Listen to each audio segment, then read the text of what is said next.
कोविड-19 ਦੇ ਮਾਮਲੇ ਦਿਨੋਂ ਦਿਨ ਵੱਧ ਰਹੇ ਨੇ, ਪਰ ਨਾਲ ਦੀ ਨਾਲੇ ਵੀ ਵੇਖਣ ਵਾਲੀ ਗੱਲ ਹੈ ਕਿ ਸਾਰੇ ਦੇਸ਼ ਵਿੱਚ ਕਿਸੇ ਕਿਸਮ ਦੀ ਕੋਈ ਪਾਬੰਦੀ ਨਹੀਂ, ਸਭ ਕੁਝ ਖੁੱਲ੍ਹਾ ਹੈ।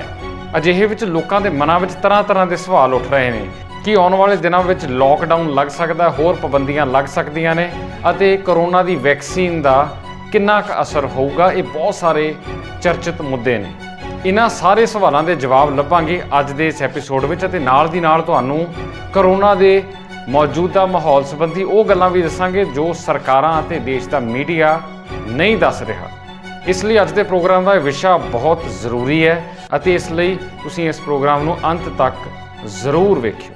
ਪ੍ਰੋਗਰਾਮ ਸ਼ੁਰੂ ਕਰਨ ਤੋਂ ਪਹਿਲਾਂ ਜੋ ਨਵੇਂ ਦਰਸ਼ਕ ਅੱਜ ਸਾਡੇ ਨਾਲ ਜੁੜ ਰਹੇ ਨੇ ਉਹਨਾਂ ਨੂੰ ਇਹ ਗੁਜ਼ਾਰਿਸ਼ ਹੈ ਕਿ ਤੁਸੀਂ ਇਸ ਚੈਨਲ ਨੂੰ ਸਬਸਕ੍ਰਾਈਬ ਜ਼ਰੂਰ ਕਰ ਲਓ ਅਤੇ ਨਾਲ ਦੀ ਨਾਲ ਬੈਲ ਆਈਕਨ ਵਾਲਾ ਨੋਟੀਫਿਕੇਸ਼ਨ ਵੀ ਜ਼ਰੂਰ ਦਬਾਓ ਤਾਂ ਕਿ ਆਉਣ ਵਾਲੇ ਸਾਰੇ ਐਪੀਸੋਡਸ ਦੀ ਜਾਣਕਾਰੀ ਤੁਹਾਨੂੰ ਨਾਲੋਂ ਨਾਲ ਪਹੁੰਚ ਜਾਵੇ।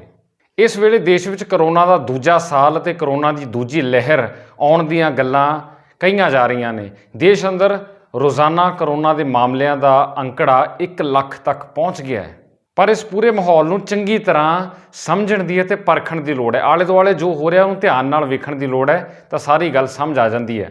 ਕਰੋਨਾ ਦੇ ਮੌਜੂਦਾ ਮਾਹੌਲ ਨੂੰ ਸਮਝਣ ਲਈ ਆਓ ਪਿਛਲੇ ਸਾਲ ਜਦੋਂ ਕਰੋਨਾ ਦੇਸ਼ ਵਿੱਚ ਆਇਆ ਸੀ ਉਸ ਸਮੇਂ ਦੇ ਨਾਲ ਤੁਲਨਾ ਕਰਕੇ ਵੇਖਦੇ ਹਾਂ। ਪਿਛਲੇ ਸਾਲ ਯਾਨੀ ਸਾਲ 2020 ਵਿੱਚ ਇਹਨਾਂ ਦਿਨਾਂ ਦੌਰਾਨ ਯਾਨੀ 6 ਤੋਂ ਲੈ ਕੇ 12 ਅਪ੍ਰੈਲ ਤੱਕ ਦੇਸ਼ ਅੰਦਰ ਕਰੋਨਾ ਦੇ ਮਾਮਲੇ ਰੋਜ਼ਾਨਾ 500, 600, 700 ਅਤੇ 800 ਦੇ ਆਸ-ਪਾਸ ਚੱਲ ਰਹੇ ਸੀ ਅਤੇ 13 ਅਪ੍ਰੈਲ ਦਾ ਦਿਨ ਉਹ ਦਿਨ ਸੀ ਜਦੋਂ ਦੇਸ਼ ਵਿੱਚ ਪਹਿਲੀ ਵਾਰ ਕਰੋਨਾ ਦੇ ਮਾਮਲੇ ਕੁੱਲ ਮਿਲਾ ਕੇ 10,000 ਦੇ ਅੰਕੜੇ ਤੱਕ ਪਹੁੰਚੇ ਸੀ। ਯਾਨੀ ਪਿਛਲੇ ਸਾਲ 13 ਅਪ੍ਰੈਲ ਨੂੰ ਦੇਸ਼ ਵਿੱਚ ਕੁੱਲ ਕੋਵਿਡ ਮਾਮਲਿਆਂ ਦੀ ਗਿਣਤੀ 10,000 ਤੱਕ ਪਹੁੰਚੀ ਸੀ, ਜਦਕਿ ਇਸ ਸਾਲ ਅਪ੍ਰੈਲ ਦੇ ਇਹਨਾਂ ਦਿਨਾਂ ਦੌਰਾਨ ਹੀ ਇੱਕੋ ਦਿਨ ਵਿੱਚ 1 ਲੱਖ ਨਵੇਂ ਮਾਮਲੇ ਦਰਜ ਹੋ ਰਹੇ ਨੇ। ਇਸ ਤੋਂ ਤੁਸੀਂ ਅੰਦਾਜ਼ਾ ਲਾ ਸਕਦੇ ਹੋ ਕਿ ਪਿਛਲੇ ਸਾਲ ਦੇ ਮੁਕਾਬਲੇ ਇਸ ਵਾਰ ਨੰਬਰ ਆਫ ਕੇਸਿਸ ਕਿੰਨੇ ਜ਼ਿਆਦਾ ਵਧੇ ਨਜ਼ਰ ਆ ਰਹੇ ਆ। ਪਰ ਹੁਣ ਦੂਜੀ ਗੱਲ ਸੋਚਣ ਵਾਲੀ ਇਹ ਹੈ ਕਿ ਪਿਛਲੇ ਸਾਲ ਜਦੋਂ ਸਿਰਫ ਰੋਜ਼ਾਨਾ 100 ਦੇ ਅੰਕੜੇ ਨਾਲ ਕੇਸ ਵੱਧ ਰਹੇ ਸੀ ਉਦੋਂ ਦੇਸ਼ ਵਿੱਚ ਲੋਕਡਾਊਨ ਲੱਗਾ ਹੋਇਆ ਸੀ, ਬਹੁਤ ਸਖਤ ਪਾਬੰਦੀਆਂ ਲੱਗੀਆਂ ਸੀ, ਘਰੋਂ ਬਾਹਰ ਨਿਕਲਣਾ ਬਿਲਕੁਲ ਬੰਦ ਹੋਇਆ ਪਿਆ ਸੀ। ਪਰ ਐਤਕੀ ਜਦੋਂ ਰੋਜ਼ਾਨਾ 1 ਲੱਖ ਕੇਸ ਨਵੇਂ ਦਰਜ ਹੋ ਰਹੇ ਆ ਇੱਕੋ ਦਿਨ ਵਿੱਚ 24 ਘੰਟਿਆਂ ਦੌਰਾਨ, ਉਸ ਵੇਲੇ ਕੋਈ ਪਾਬੰਦੀ ਨਹੀਂ, ਕਿਸੇ ਕਿਸਮ ਦੀ ਕੋਈ ਰੋਕ ਟੋਕ ਨਹੀਂ, ਦੇਸ਼ ਅੰਦਰ ਸਭ ਕੁਝ ਖੁੱਲ੍ਹਾ ਹੈ। ਤੁਸੀਂ ਕਿਸੇ ਵੀ ਸੜਕ 'ਤੇ ਬਾਜ਼ਾਰ 'ਤੇ ਜਾ ਕੇ ਵੇਖ ਲਓ, ਭੀੜ ਹੀ ਭੀੜ ਤੁਹਾਨੂੰ ਨਜ਼ਰ ਆਊਗੀ। ਇਹ ਹੁਣ ਸੋਚਣ ਵਾਲੀ ਗੱਲ ਹੈ ਕਿ ਜਦੋਂ ਮਾਮਲੇ ਬਹੁਤ ਥੋੜ੍ਹੇ ਸੀ ਤਾਂ ਉਦੋਂ ਬਹੁਤ ਸਖਤੀ ਸੀ ਅਤੇ ਹੁਣ ਜਦੋਂ ਮਾਮਲੇ ਬਹੁਤ ਜ਼ਿਆਦਾ ਵਧੇ ਹੋਏ ਦੱਸੇ ਜਾ ਰਹੇ ਆ ਤਾਂ ਕਿਸੇ ਕਿਸਮ ਦੀ ਕੋਈ ਸਖਤੀ ਕਿਸੇ ਪਾਸੇ ਨਜ਼ਰ ਨਹੀਂ ਆ ਰਹੀ। ਹੁਣ ਸੋਚਣ ਵਾਲੀ ਗੱਲ ਇਹ ਹੈ ਕਿ ਜੇ ਇਨੀ ਦਿਨੀ ਕਰੋਨਾ ਦੀ ਦੂਜੀ ਲਹਿਰ ਆ ਚੁੱਕੀ ਹੈ ਜਿਹਨੂੰ ਬਹੁਤ ਖਤਰਨਾਕ ਵੀ ਦੱਸਿਆ ਜਾ ਰਿਹਾ ਹੈ ਤਾਂ ਸਖਤੀਆਂ ਤੇ ਪਾਬੰਦੀਆਂ ਕਿਉਂ ਨਹੀਂ ਲਾਈਆਂ ਗਈਆਂ। ਤੁਹਾਨੂੰ ਯਾਦ ਹੋਣਾ ਕਿ ਪਿਛਲੇ ਸਾਲ ਜਦੋਂ ਸ਼ੁਰੂ ਵਿੱਚ ਕਰੋਨਾ ਆਇਆ ਸੀ ਤੇ ਬਹੁਤ ਘੱਟ ਮਾਮਲੇ ਚੱਲ ਰਹੇ ਸੀ, ਲੋਕਡਾਊਨ ਲੱਗਾ ਸੀ। ਜਦੋਂ ਕਿਤੇ ਕੋਈ ਪੋਜ਼ਿਟਿਵ ਮਰੀਜ਼ ਲੱਭਦਾ ਸੀ ਤਾਂ ਉਸਦੇ ਪੂਰੇ ਇਲਾਕੇ ਨੂੰ ਸੀਲ ਕਰ ਦਿੱਤਾ ਜਾਂਦਾ ਸੀ, ਜਦਕਿ ਐਤਕੀ ਸੀਲ ਕਰਨ ਦਾ ਕੋਈ ਨਾਮੋ ਨਿਸ਼ਾਨ ਵੀ ਨਜ਼ਰ ਨਹੀਂ ਆ ਰਿਹਾ। ਸੋ ਇਸ ਪੂਰੇ ਵਰਤਾਰੇ ਵਿੱਚੋਂ ਕੁਝ ਰੁਝਾਨ, ਕੁਝ ਟ੍ਰੈਂਡ ਸਾਡੇ ਸਾਹਮਣੇ ਨਜ਼ਰ ਆਉਂਦੇ ਨੇ। ਇਹਨਾਂ ਟ੍ਰੈਂਡਸ ਨੂੰ, ਇਹਨਾਂ ਰੁਝਾਨਾਂ ਨੂੰ ਸਮਝਣ ਦੀ ਲੋੜ ਹੈ। ਜਿਵੇਂ ਮਾਮਲੇ ਵੱਧਦੇ ਗਏ ਨੇ ਸਖਤੀ ਘਟਦੀ ਗਈ ਹੈ, ਜਿਵੇਂ ਟੈਸਟਿੰਗ ਵੱਧਦੀ ਗਈ ਹੈ ਕਰੋਨਾ ਦੇ ਪੋਜ਼ਿਟਿਵ ਮਾਮਲਿਆਂ ਦੀ ਗਿਣਤੀ ਵੀ ਵੱਧਦੀ ਗਈ ਹੈ।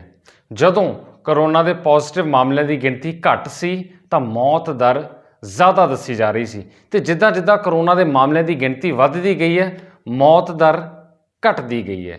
ਪ੍ਰਮੁੱਖ ਤੌਰ 'ਤੇ ਕਰੋਨਾ ਦੀ ਦੂਜੀ ਲਹਿਰ ਜਾਂ ਦੂਜੇ ਸਾਲ ਵਿੱਚ ਮਹਾਰਾਸ਼ਟਰ ਅਤੇ ਪੰਜਾਬ ਇਹੀ 2 ਸੂਬੇ ਆ ਜਿੱਥੇ ਕਰੋਨਾ ਦੇ ਜ਼ਿਆਦਾ ਮਾਮਲਿਆਂ ਦੇ ਆਉਣ ਦੀ ਗੱਲ ਪ੍ਰਚਾਰੀ ਗਈ ਹੈ ਮੀਡੀਆ ਰਾਹੀਂ ਅਤੇ ਇੰਜ ਲੱਗਦਾ ਰਿਹਾ ਕਿ ਜਿਵੇਂ ਕਰੋਨਾ ਇਹਨਾਂ 2 ਸੂਬਿਆਂ ਤੱਕ ਹੀ ਸੀਮਤ ਹੋ ਕੇ ਰਹਿ ਗਿਆ ਅਤੇ ਮਹਾਰਾਸ਼ਟਰ ਵਿੱਚ ਤਾਂ ਫਿਰ ਵੀ 1-2 ਥਾਈਂ ਲੋਕਡਾਊਨ ਲੱਗਾ ਨਜ਼ਰ ਆਇਆ, ਪਰ ਪੰਜਾਬ ਵਿੱਚ ਤਾਂ ਹਾਲੇ ਵੀ ਸਭ ਕੁਝ ਖੁੱਲ੍ਹਾ ਹੈ ਸਿਵਾਏ ਵਿੱਦਿਅਕ ਅਦਾਰਿਆਂ ਦੇ। ਇਸ ਤੋਂ ਕੁਝ ਦਿਨ ਬਾਅਦ ਦਿੱਲੀ ਵਿੱਚ ਵੀ ਕਰੋਨਾ ਦੇ ਮਾਮਲੇ ਵੱਧਦੇ ਹੋਏ ਦੱਸੇ ਗਏ ਨੇ ਅਤੇ ਦਿੱਲੀ ਉਹੀ ਜਗ੍ਹਾ ਜਿੱਥੇ ਕਿਸਾਨ ਅੰਦੋਲਨ ਪਿਛਲੇ 4.5 ਮਹੀਨਿਆਂ ਤੋਂ ਡਟਿਆ ਹੋਇਆ ਹੈ। ਪੱਛਮੀ ਬੰਗਾਲ ਸੂਬਾ ਜਿੱਥੇ ਕਿ ਵਿਧਾਨ ਸਭਾ ਚੋਣਾਂ ਚੱਲ ਰਹੀਆਂ ਨੇ ਜੋ ਕਿ ਸਿਆਸੀ ਪਾਰਟੀਆਂ ਲਈ ਵਕਾਰ ਦਾ ਸਵਾਲ ਬਣੀਆਂ ਹੋਈਆਂ ਨੇ, ਉੱਥੇ ਕਿਸੇ ਕਿਸਮ ਦੇ ਕਰੋਨਾ ਦੀ ਕੋਈ ਚਰਚਾ ਹੋ ਹੀ ਨਹੀਂ ਰਹੀ। ਇਉਂ ਲੱਗਦਾ ਹੈ ਕਿ ਪੱਛਮੀ ਬੰਗਾਲ 'ਚ ਤਾਂ ਕਰੋਨਾ ਵੜ ਹੀ ਨਹੀਂ ਸਕਦਾ। ਇਸੇ ਤਰ੍ਹਾਂ ਅਸਾਮ, ਤਾਮਿਲਨਾਡੂ ਅਤੇ ਹੋਰਨਾਂ ਸੂਬਿਆਂ ਜਿੱਥੇ ਵੀ ਇਲੈਕਸ਼ਨਸ ਹੋ ਰਹੀਆਂ ਉੱਥੇ ਕਰੋਨਾ ਦਾ ਕੋਈ ਨਾਮੋ ਨਿਸ਼ਾਨ ਨਜ਼ਰ ਨਹੀਂ ਆ ਰਿਹਾ। ਕੁੱਲ ਮਿਲਾ ਕੇ ਕਰੋਨਾ ਦੀ ਇਸ ਦੂਜੀ ਲਹਿਰ ਮੌਕੇ ਇੰਜ ਲੱਗਦਾ ਸੀ ਕਿ ਜਿਵੇਂ ਕਰੋਨਾ ਦੇ ਇਲਾਕੇ ਵੰਡੇ ਗਏ ਨੇ। ਇੱਥੋਂ ਵੀ ਤੁਸੀਂ ਇੱਕ ਅੰਦਾਜ਼ਾ ਲਾ ਸਕਦੇ ਹੋ ਕਿ ਕਰੋਨਾ ਦੀ ਦੂਜੀ ਲਹਿਰ ਕਿੰਨੀ ਕੁ ਖਤਰਨਾਕ ਹੈ।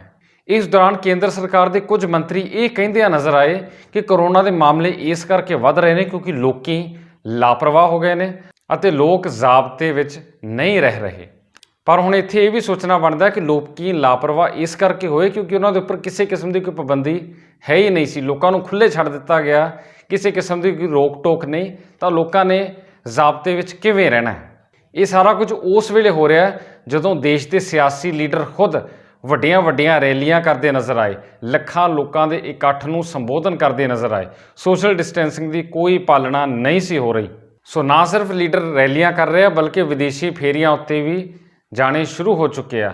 ਸੋ ਅਜਿਹੇ ਵਿੱਚ ਲੋਕਾਂ ਦੇ ਉੱਪਰ ਸਾਰਾ ਦੋਸ਼ ਮੜ ਦੇਣਾ ਇਹ ਵੀ ਸਹੀ ਨਹੀਂ ਲੱਗਦਾ।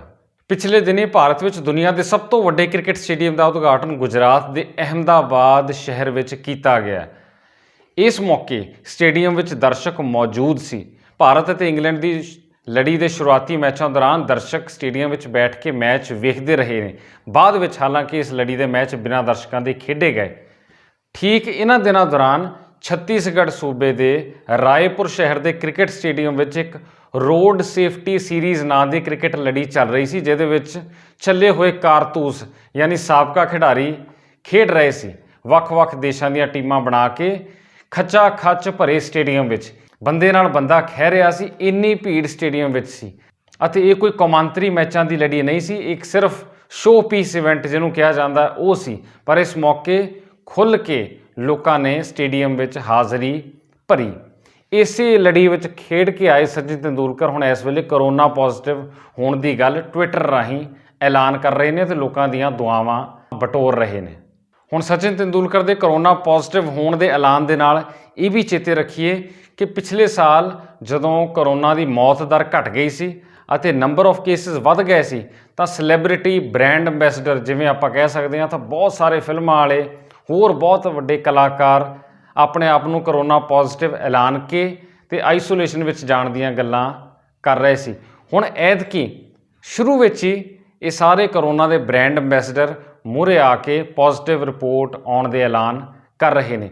ਪਿਛਲੀ ਵਾਰੀ ਇਹਨਾਂ ਦੀ ਐਂਟਰੀ ਬਹੁਤ ਦੇਰ ਨਾਲ ਹੋਈ ਸੀ, ਜਦਕਿ ਐਤਕੀ ਇਹ ਸਾਰੇ ਫਿਲਮਾਂ ਵਾਲੇ ਅਤੇ ਹੋਰ ਨਾਮਵਰ ਲੋਕ ਕਰੋਨਾ ਪੋਜ਼ਿਟਿਵ ਹੋਣ ਦੀ ਗੱਲ ਲਹਿਰ ਦੇ ਸ਼ੁਰੂ ਵਿੱਚ ਹੀ ਕਹਿਣ ਲੱਗ ਪਏ ਨੇ। ਇਹ ਵੀ ਇੱਕ ਸੋਚਣ ਵਾਲੀ ਗੱਲ ਹੈ ਕਿਉਂਕਿ ਸਚਿਨ ਤੇਂਦੁਲਕਰ, ਅਕਸ਼ੇ ਕੁਮਾਰ ਅਤੇ ਇਹਨਾਂ ਵਰਗੇ ਹੋਰ ਸੈਲੇਬ੍ਰਿਟੀਜ਼ ਉਸ ਵੇਲੇ ਕਰੋਨਾ ਪੋਜ਼ਿਟਿਵ ਹੋਣ ਦੇ ਐਲਾਨ ਕਰਦੇ ਆ ਜਦੋਂ ਇਹਦਾ ਖਤਰਾ ਆਮ ਤੌਰ 'ਤੇ ਘਟ ਗਿਆ ਹੁੰਦਾ। ਇੱਕ ਹੋਰ ਬਹੁਤ ਅਹਿਮ ਨੁਕਤਾ ਹੈ ਜਿਹਨੂੰ ਤੁਸੀਂ ਜ਼ਰੂਰ ਨੋਟ ਕਰਿਓ ਕਿ ਪਿਛਲੇ ਸਾਲ ਜਦੋਂ ਕਰੋਨਾ ਆਇਆ ਸੀ, ਕੋਵਿਡ-19 ਦੇ ਮਾਮਲੇ ਦਰਜ ਹੋਣੇ ਸ਼ੁਰੂ ਹੋਏ ਸੀ ਤੇ ਸਾਰੇ ਪਾਸੇ ਖੌਫ ਦਾ ਆਲਮ ਸੀ, ਲੋਕਡਾਊਨ ਲੱਗਾ ਸੀ। ਉਸ ਵੇਲੇ ਸਭ ਤੋਂ ਜ਼ਿਆਦਾ ਜ਼ੋਰ ਦਿੱਤਾ ਜਾ ਰਿਹਾ ਸੀ ਹੈਂਡ ਸੈਨੀਟਾਈਜ਼ਰਸ ਦੇ ਉੱਪਰ।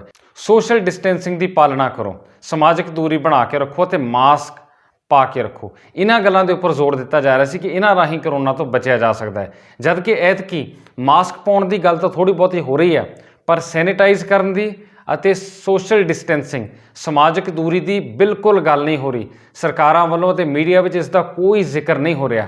ਹੁਣ ਇੱਦਾਂ ਲੱਗਦਾ ਹੈ ਕਿ ਸੋਸ਼ਲ ਡਿਸਟੈਂਸਿੰਗ ਦੀ ਕਿਸੇ ਨੂੰ ਕੋਈ ਪਰਵਾਹ ਨਹੀਂ ਰਹਿ ਗਈ ਲੱਗਦੀ। ਸਾਰਾ ਜ਼ੋਰ ਸਿਰਫ ਅਤੇ ਸਿਰਫ ਕਰੋਨਾ ਦੀ ਟੈਸਟਿੰਗ ਕਰਨ ਉੱਤੇ ਅਤੇ ਫਿਰ ਵੈਕਸੀਨ ਲਵਾਉਣ 'ਤੇ ਹੀ ਦਿੱਤਾ ਜਾ ਰਿਹਾ, ਜਦਕਿ ਸੋਸ਼ਲ ਡਿਸਟੈਂਸਿੰਗ ਨੂੰ ਪੂਰੀ ਤਰ੍ਹਾਂ ਲਾਂਭੇ ਕਰ ਦਿੱਤਾ ਗਿਆ ਲੱਗਦਾ। ਪਰ ਟੈਸਟਿੰਗ ਅਤੇ ਵੈਕਸੀਨ ਇਹ ਬਾਅਦ ਦੀਆਂ ਗੱਲਾਂ ਨੇ। ਮੁੱਢਲੀ ਚੀਜ਼ ਇਹ ਹੈ ਸਾਫ਼ ਸਫਾਈ ਅਤੇ ਸਮਾਜਿਕ ਦੂਰੀ, ਜਿੱਥੋਂ ਇਸ ਬਿਮਾਰੀ ਨੂੰ ਫੈਲਣ ਤੋਂ ਹੀ ਰੋਕਿਆ ਜਾ ਸਕਦਾ ਹੈ। ਜਦਕਿ ਟੈਸਟਿੰਗ ਅਤੇ ਵੈਕਸੀਨ ਫੈਲਣ ਤੋਂ ਬਾਅਦ ਦੀਆਂ ਗੱਲਾਂ ਨੇ। ਕਿਉਂ ਨਾ ਪਹਿਲਾਂ ਹੀ ਇਹਨੂੰ ਦੱਬ ਲਿਆ ਜਾਏ ਕਿ ਵੈਕਸੀਨ ਅਤੇ ਟੈਸਟਿੰਗ ਦੀ ਲੋੜ ਹੀ ਨਾ ਪਵੇ, ਪਰ ਅਜਿਹਾ ਕੀਤਾ ਨਹੀਂ ਜਾ ਰਿਹਾ। ਇਸ ਵੇਲੇ ਦੇਸ਼ ਵਿੱਚ ਮਾਹੌਲ ਇੰਝ ਲੱਗਦਾ ਹੈ ਕਿ ਕਰੋਨਾ ਦੇ ਮਾਮਲੇ ਆਉਣ ਦਿਓ, ਰੋਕੇ ਨਹੀਂ ਜਾ ਰਹੇ, ਆਉਣ ਤੋਂ ਬਾਅਦ ਫਿਰ ਇਹਨੂੰ ਰੋਕਣ ਦੇ ਹੱਲ ਕੀਤੇ ਜਾ ਰਹੇ ਆ ਟੈਸਟਿੰਗ ਰਾਹੀਂ ਅਤੇ ਵੈਕਸੀਨ ਰਾਹੀਂ। ਅਜਿਹੇ ਵਿੱਚ ਸਰਕਾਰਾਂ ਨੂੰ ਇੱਕ ਚੀਜ਼ ਚੰਗੀ ਤਰ੍ਹਾਂ ਸਮਝਣੀ ਚਾਹੀਦੀ ਹੈ ਕਿ ਕਰੋਨਾ ਸਿਰਫ ਇੱਕ ਸਰੀਰਕ ਅਲਾਮਤ ਹੀ ਨਹੀਂ, ਇਹ ਮਾਨਸਿਕ ਅਲਾਮਤ ਵੀ ਹੈ। ਬਹੁਤ ਸਾਰੇ ਲੋਕਾਂ ਨੇ ਜਦੋਂ ਕਰੋਨਾ ਦੇ ਇਸ ਮਾਹੌਲ ਨੂੰ, ਇਸ ਡਰ ਨੂੰ, ਇਸ ਸਹਿਮ ਨੂੰ ਦੇਸ਼ ਵਿੱਚ ਆਇਆ ਮਹਿਸੂਸ ਕੀਤਾ ਹੈ ਤਾਂ ਉਹਨਾਂ ਦੇ ਮਾਨਸਿਕ ਅਵਸਥਾ ਦੇ ਉੱਪਰ ਅਸਰ ਪਿਆ। ਬਹੁਤ ਸਾਰੇ ਲੋਕੀ ਕਰੋਨਾ ਕਰਕੇ ਭੈ-ਭੀਤ ਹੋ ਕੇ ਵੀ ਜੀ ਰਹੇ ਨੇ। ਅਜਿਹੇ ਵਿੱਚ ਸਰਕਾਰਾਂ ਨੂੰ ਚਾਹੀਦਾ ਕਿ ਕਰੋਨਾ ਦੀ ਅਸਲ ਤਸਵੀਰ ਲੋਕਾਂ ਦੇ ਸਾਹਮਣੇ ਰੱਖੀ ਜਾਵੇ ਤਾਂ ਕਿ ਲੋਕਾਂ ਦਾ ਜੀਵਨ ਇਸ ਤਰ੍ਹਾਂ ਪ੍ਰਭਾਵਿਤ ਨਾ ਹੋਵੇ। ਹੁਣ ਅੱਗੇ ਸੰਬੰਧੀ ਜੇ ਗੱਲ ਕਰੀਏ ਤਾਂ ਇੱਕ ਬਹੁਤ ਵੱਡਾ ਸਵਾਲ ਲੋਕਾਂ ਦੇ ਮਨਾਂ 'ਚ ਇਹ ਹੈ ਕਿ ਕੀ ਲੋਕਡਾਊਨ ਲੱਗ ਸਕਦਾ ਹੈ, ਕਿ ਹੋਰ ਸਖਤੀਆਂ ਅਤੇ ਪਾਬੰਦੀਆਂ ਆਉਣ ਵਾਲੇ ਦਿਨਾਂ ਵਿੱਚ ਲੱਗ ਸਕਦੀਆਂ ਨੇ।